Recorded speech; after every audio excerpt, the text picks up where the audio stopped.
Well, there's a new Ghostbusters movie, and it looks like a truly amazing masterpiece of progressive cinema history that is immune to all criticism by default. But we're not here to talk about that. No thanks, I like my head staying on his neck, thank you very much.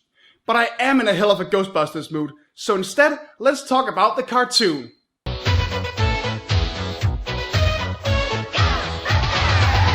No, not that one. If it's something weird and it don't look good, who you gonna call? That's right. What? No, later! I'm talking about the old cartoon. You know, the one with the car and the talking animal. Where are you? Alright, who's the wise ass? Yeah, I bet you thought we were gonna talk about this one. But no, there was a different Ghostbusters cartoon before it. And that, my friends, was Filmation's Ghostbusters. Let the sight of this apparently wildly masturbating gorilla be an indication of the show's quality. Back in 1975, Filmation made a live-action series for CBS called The Ghostbusters about two men and their gorilla, yes, really, whose job it was to investigate and defeat ghosts. It didn't last long and was mostly forgotten. Then Columbia made their otherwise unrelated movie, striking a deal with Filmation to use the Ghostbusters name. After the movie's massive success, Filmation tried to strike a deal with Columbia to adapt it into an animated series. When that fell through, they then decided to simply adapt their own Ghostbusters and hurry the show out before Columbia could get someone else to do their cartoon. That's right, the guys behind freaking He-Man went out rushing a cartoon show just so they could try and beat out the more popular version of their own brand and trick the kids into watching their version first. They say on quiet nights, you can still hear the haunting cries of disappointed 80s kids. In kind of a dick move, Columbia then named their cartoon The Real Ghostbusters, making this whole affair basically the corporate version of two crying 5-year-olds fighting over a G.I. Joe. Yeah, talk about a licensing clusterfuck.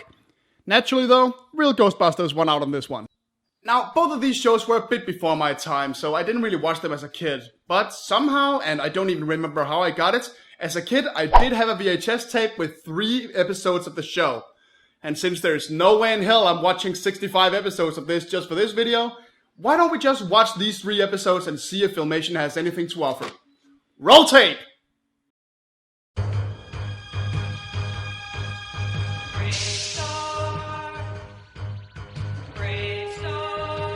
Okay, I promise we'll talk about the actual show soon. I just wanted to say my VHS starts with a trailer for this show called Brave Star. And I remember I used to pop in this tape just to watch this. I never saw any of the show, but it looks awesome! Come on, it's Space Cowboy He-Man, how could Kid Me resist? Robot Bazooka Horse certainly has a little pony I wouldn't mind being mine, that's for sure. Anyway, on to the actual show.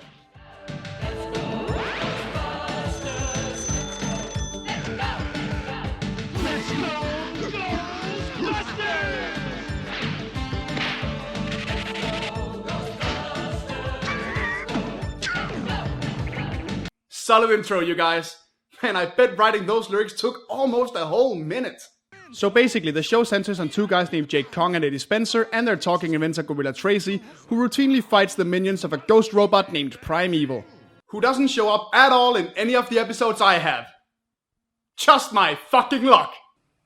The first episode on this tape, The Sleeping Dragon, begins with Tracy showing off his new invention, attachable projectile laser aim, which somehow works on freaking darts when attached to the back of them. What? This little thing makes it hit the bullseye every time? That's not fair, Tracy. Yeah, Tracy, stop breaking the laws of physics just to win it off his darts. As the reporter friend Jessica and some lady from the future, aptly named Futura, go to China to do a story about a recently discovered tomb, some of Primeval's henchmen steal a valuable gem from the claws of a dragon statue there, awakening the spirit within. And to say the least, the dragon is not happy.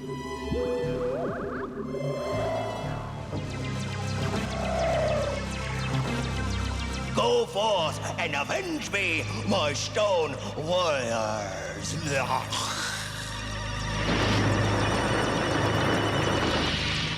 All 2 of you. I guess that's what you get on a Filmation animation budget. Cheap-ass studio. While Jessica and Futura do a piece on the Great Wall of China, the stone soldiers show up and start petrifying people. Or, well, they petrify one woman and then just kind of give up. Guess they're still a little drowsy. Oh no! He's frozen her in stone! Naturally, Jessica calls the Ghostbusters, and we get our first look at one of the strangest things about this show, the suit-up sequence.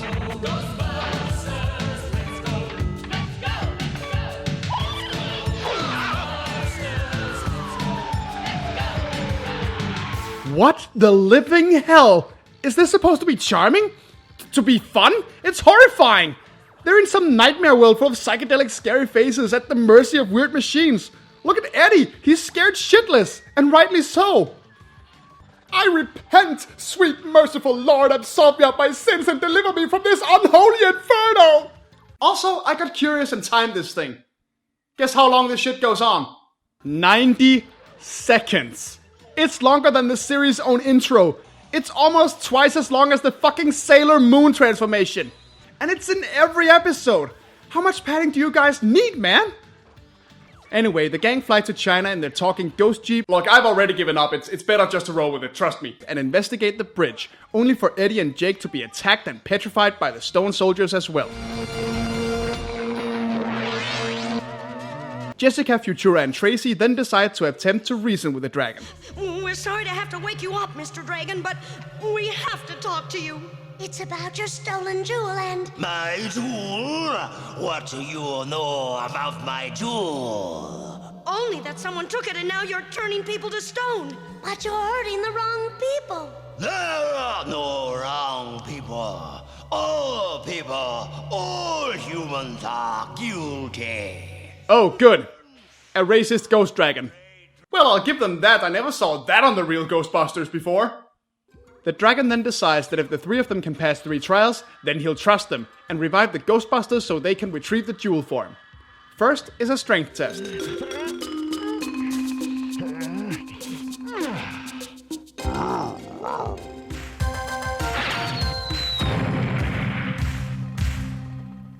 My champion has won. That's not fair. You have to give Tracy a chance. Oh, great. He cheats too. Tracy does manage to win somehow, leading us to the next challenge. Jumping a gorge on horseback, which Jessica manages to win along with rescuing her stone opponent when he is about to fall. And finally, it is Futura's turn in the archery contest. That warrior's been trained to use a crossbow.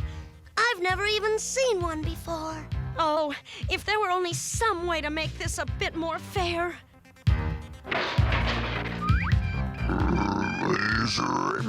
The laser aimer.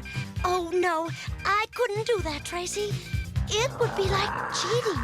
That's right, Futura! Stick to your guns! I'm sure Jake and Eddie would understand.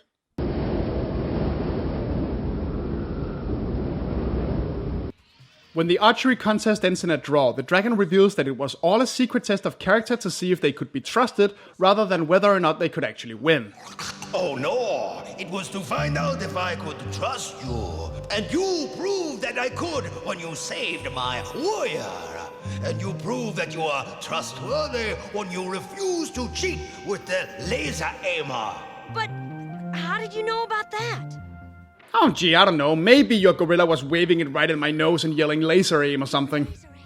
I am the great dragon. I know many things. So the dragon keeps his word and restores the guys back to normal, and they immediately begin the investigation. My nose is twitching. You know what that means? Let's try the ectostrobe. Good idea. There were ghosts here, all right. No shit, Sherlock! Anyway, the gang traces the ghost thieves back to an old ruin, defeat them and return the jewel to the dragon. And in classic Filmation fashion, Jake and his living skeleton TV then tell us the moral of the story. But sometimes winning someone's trust isn't easy. There's one sure way, and that's to be kind and fair, and to tell the truth all the time. Be honest, and you'll have everybody's trust. So long, everybody. Hope to see you soon. Honest, I do. No, really, they'll cancel my ass if you don't come back. Don't make me live in the streets. Come on, be a pal. In the next episode, Phantom of the Big Apple, New York gets seemingly randomly overrun with ghosts, and Jessica goes there to investigate after receiving a letter telling her to come alone. I guess I should call the Ghostbusters. on the ghost beeper and let him know where I am. But how dangerous can it be? And besides, I'm old enough to take care of myself. Oh my god, are you fucking serious? Inside, she meets the Phantom of the Big Apple, a businessman-type ghost who plans to frighten the people into letting him take over as mayor. Then, I'm going to use your television show to tell the city to surrender. Okay, see, next time you want a reporter to document what you're doing, maybe you should specify that she should bring a fucking camera? Yeah, good job, asshole. No chance! Wow! She defeats a ghost by tripping it. She pulls a rug out from under the ghost's feet, and it falls on its ass. The ghost falls over. The ghost falls over. The ghost falls over. Jessica manages to contact the Ghostbusters before she gets caught, and after Eddie gets psychologically tortured some more, the gang arrives in New York City with Tracy at the wheel. And yet the fact that the gorilla is driving is the least strange thing about this episode so far. Why can't you guys have a dog instead of an overweight gorilla? Because Hanna-Barbera has the monopoly on ghost hunting canines. But shut up! No more Scooby-Doo jokes. The Phantom sends 3 ghosts to tear the Brooklyn Bridge apart, giving the Ghostbusters some trouble as they keep dodging their shots. But not to worry, Tracy has a net!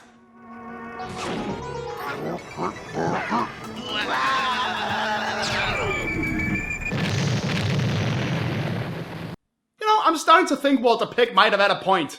I mean, the Columbia Ghostbusters run around with nuclear reactors on their backs, and these guys are kicking ghost ass left and right with rocks and butterfly nets. I mean, come on, be honest. Which ones would you call? Also, that gorilla can literally pull the Brooklyn Bridge back together. Look how ripped the fucking thing is. Someone's been putting something in the bananas. The guys manage to follow Jessica's tracker and make it to the building where they rescue Jessica and chase the ghost, for fuck's sake. Where are you? We got some work to do now. So finally, the Phantom gets ready to make his great escape. Quick, the crook copter! How is this a fucking ghost? He keeps getting his clearly physical ass kicked and has to fly away in a helicopter? Why does a ghost want to be the mayor of New York anyway? Why not just make him a human that has power over ghosts? I mean, his plan would still be fucking stupid, but at least then the action scenes and his motivations would make a little sense. Oh, also, they defeat him by shooting the helicopter, which disappears too. I'll be back! Oh my god! The helicopter was the ghost the whole time! Alright, I give up. What's the moral of the story? Today we found out that New York City is an interesting place. That's right. It's filled with unusual buildings, big and small, new and old. Yeah, too old for me. New is nice, but you should never forget how much there is to learn from people and places and things that are old. See you soon, old friends. What? Remind me what this story had to do with any of that. The only thing in this episode that even looks old is the Phantom, and he was gonna destroy the Brooklyn Bridge. Are you telling me we're supposed to respect that guy? And are we really supposed to take life advice from a Ghostbusters show that can't even decide what a ghost is? Jesus, man. Sonic Sass makes more sense than this. If you think it's smart to climb in a dryer, you're really all wet. Well, almost. Alright, one last episode. In Shades of Dracula, the Ghostbusters are called to Transylvania when Dracula returns and kidnaps the Baroness and her driver. You know what that means. What, you worried about Eddie? No, he's alright, we do this to him all the time. All the time! Bring your garlic salami along, Tracy. You can eat it later. Subtle. So the bunch go to Transylvania, where they naturally meet Jessica since she apparently works for the most randomly eccentric media outlet on the planet. Off to Dracula's castle. So that's Castle Dracula, huh? Looks like nobody's home. Let's go back. No, we're going down. If you're scared, you can wait outside. Jesus Christ, he's a car, not a dog. It's not like you were gonna take him inside anyway. That is the last Count Dracula. Some say he was thousands of years old. Doesn't look a day over 500.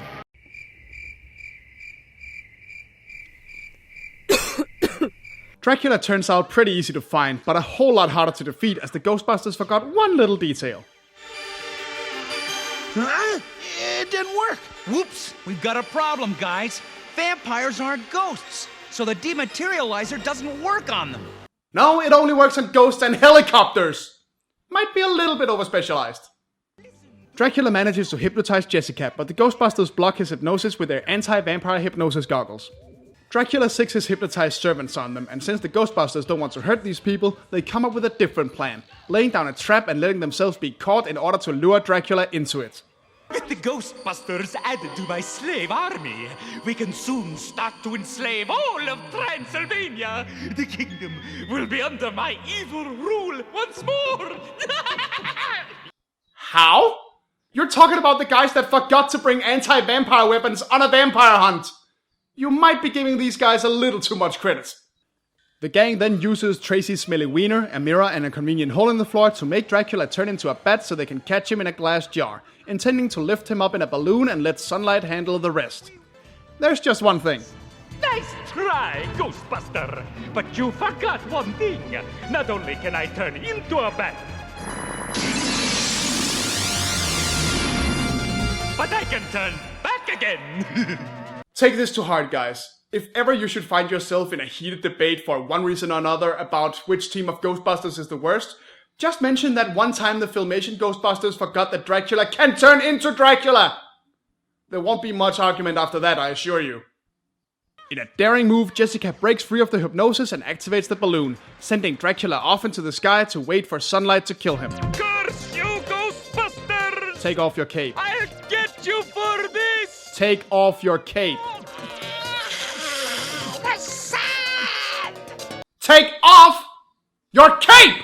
The sun! Take off your cape, turn into a bat, and fly back!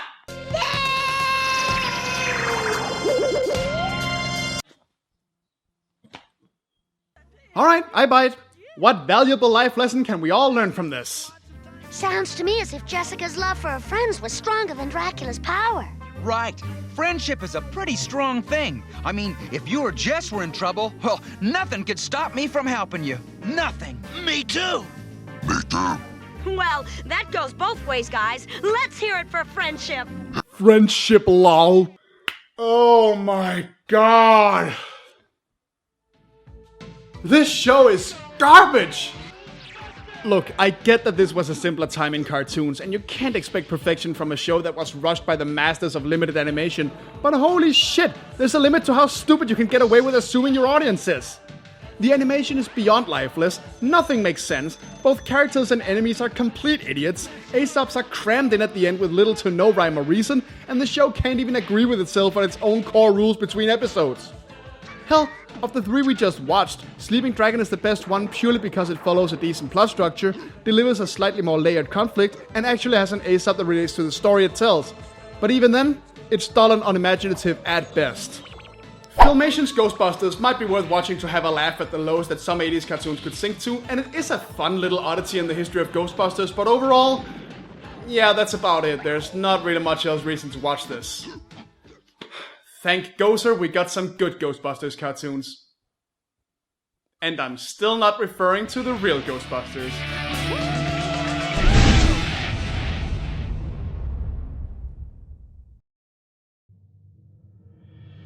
Hey there guys, and thanks a bunch for watching my Filmation's Ghostbusters video. I've got one more Ghostbusters related video coming up, and it's gonna be pretty rad. Until then, why don't you like, comment and subscribe, and check out some of my other videos right here on my channel. You can also follow me on Facebook, Twitter, Twitch and Tumblr, all of which have links in the description below. Thanks again, and I will see you guys next time.